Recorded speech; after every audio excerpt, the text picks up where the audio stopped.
Sam, the summer work on the pitch in Sixfields is underway. Can you just explain what's going to happen in the next few weeks? Indeed, basically over the next sort of couple of days we're going to be scarifying the pitch quite heavily, taking out all the rougher grass that you don't want in there, and any rubbish really, debris and stuff. We'll then spike it, put 2 million holes in the pitch, all at about 10-11 inches deep, just to aerate, break up any clay that's underneath. We'll then seed it, put bags of seed in, we'll drill them into the ground, and with 100 tonne of sand on it, and then yeah, hopefully in about 2 weeks' time, after watering extremely heavily, we'll be cutting it hopefully. Often at this time of year the pitch resembles more of a beach than a football pitch, so is the work we're doing this summer a bit less than we've done in previous years? Yeah, generally speaking the heavier renovation that you do would be to corro the pitch off, which is taking the top off completely, down a few inches, just to get rid of everything. However, we've done that fairly recently, and this year we've deemed it doesn't need as heavy a renovation as previous years, so we're going to go with the scarifier instead.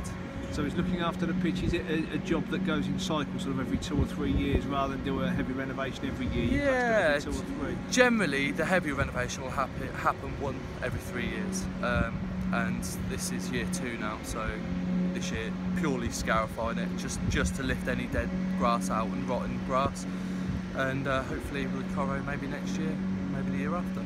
You must have all been pleased with how the pitch played. It certainly kept its fantastic appearance right the way through the season. Yeah, I think we had a lot of luck this year in terms of weather and stuff. You know, we caught the weather at the right times really. We had a few wet games later on, but the pitch, with it being more sand-based now, you know, took it really well.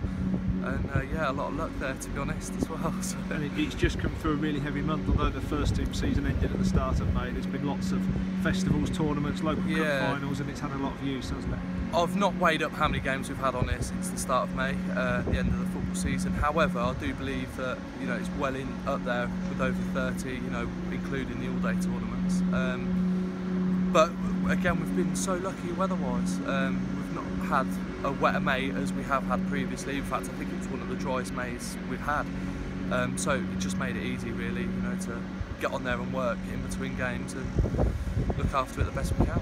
So are you anxiously looking up over the next few weeks, watching the weather? Is sort of, well, I know Paul Knowles has also said wet and warm is his ideal sort of June. Is that the same for you? To a point, yeah. I'd like it wet-ish.